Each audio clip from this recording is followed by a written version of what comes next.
نحمدہ ونصلی ونسلم علی رسولہ الکریم اما بعد۔ ایک سوال یہ ہے کہ زکوٰۃ کن لوگوں کو دی جائے، یا یوں کہہ لیجئے کہ زکوٰۃ کے حقدار کون لوگ ہیں۔ اسی طرح دیگر جو واجب صدقات ہیں، صدقہ فطر ہے، عشر ہے، ان ساری چیزوں کے لیے اللہ جل شانہ نے سورہ توبہ کی آیت نمبر 60 میں اس کا جواب خود ارشاد فرمایا، اور یہ ایک اصول ہے جو قیامت تک اسی پر عمل کیا جائے گا۔ انما الصدقات للفقراء والمساکین والعاملین علیہا، کہ یہ جو صدقات ہیں یہ فقراء کے لیے ہیں۔ فقیر کی جمع، فقیر اس شخص کو کہا جاتا ہے جس کے پاس نصاب کے بقدر مال نہ ہو، جو 52.5 تولہ چاندی ہے یا 7.5 تولہ سونا ہے، یا پھر پیسے ہیں 1,33,000 روپے اس وقت، یعنی اتنا مال جس کے پاس نہیں ہے وہ فقیر ہے، اس کو زکوٰۃ دی جائے گی۔ والمساکین، مسکین اس شخص کو کہتے ہیں جس کے پاس ایک دن کا راشن بھی نہ ہو، کھانا پینا بھی نہ ہو اپنے لیے، بچوں کے لیے، اس کو زکوٰۃ دی جائے گی۔ والعاملین علیہا، جو زکوٰۃ کے کام پر جن کی ڈیوٹی ہے، ذمہ داریاں ہیں، ان کو بھی زکوٰۃ سے ان کی تنخواہ ادا کی جائے گی۔ والمؤلفۃ قلوبہم، اور ایک مصرف ہے وہ لوگ کہ جو جن کے بارے میں اندیشہ ہے کہ کہیں غربت کی وجہ سے، معاشی تنگی کی وجہ سے کفر کی طرف نہ چلے جائیں، اسلام سے نہ پھر جائیں، کمزور مسلمان، اور یا پھر نیا کوئی مسلمان ہے، اس کے لیے مشکلات ہوتی ہیں عام طور پر، تو ان کے ساتھ بھی زکوٰۃ کے مال سے تعاون کیا جائے، ان کے دلوں کو اسلام سے مانوس رکھنے کے لیے۔ اور پھر رقاب، غلام آزاد کرنے کے لیے۔ یہ اب چونکہ غلام نہیں ہے تو اس کا اب جو اس وقت جو صورت ہوگی وہ ہے قیدی آزاد کرنا۔ اگر کوئی شخص ناحق، بعض دفعہ ایسا ہوتا ہے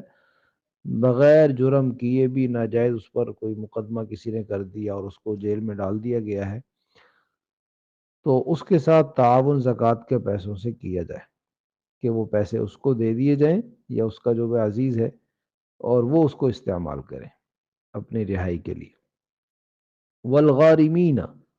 اور جو مقروض ہیں، قرضے میں ڈوبے ہوئے لوگ ہیں، ان کے قرض کی ادائیگی کے لیے ان کے ساتھ تعاون کیا جائے زکوٰۃ کے پیسے سے۔ وفی سبیل اللہ، اور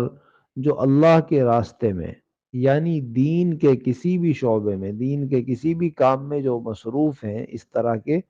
ان کے پاس بھی اب اتنا مال نہیں ہے جو نصاب کے بقدر ہو، تو ان کو بھی زکوٰۃ دی جائے گی۔ لہذا اس کے اندر پھر وہ سارے دینی مدارس کے طلباء ہیں یا اور طلباء ہیں جو یا کسی اور کام میں دین کے جو لگے ہوئے ہیں، ان کو زکوٰۃ دی جائے گی۔ وابن السبیل، مسافر، تو یہ طلباء دونوں میں آتے ہیں، اللہ کے راستے میں بھی ہیں اور مسافر بھی ہیں۔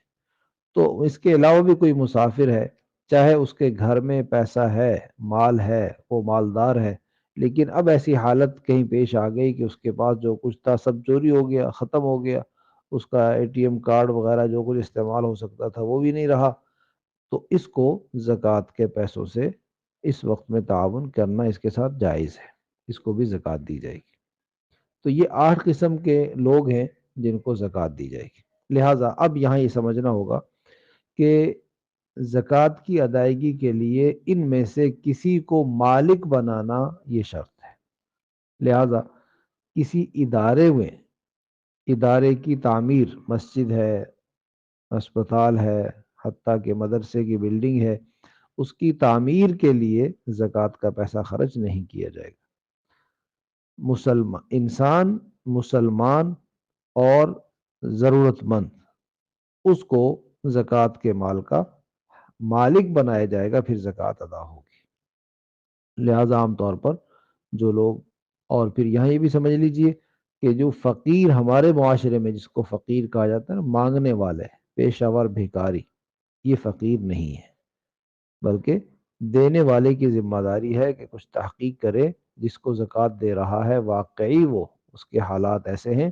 کہ وہ زکوٰۃ کا مستحق بنتا ہے، اس کو زکوٰۃ دی جائے۔ اور پہلی کوشش یہ ہو کہ اپنے رشتہ داروں میں دیکھ لیا جائے، رشتہ داروں میں سے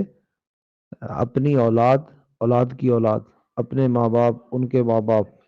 اور اسی طرح میاں بیوی ایک دوسرے کو زکوٰۃ نہیں دے سکتے۔ ان کے علاوہ باقی سب رشتہ داروں کو، بہن بھائی کو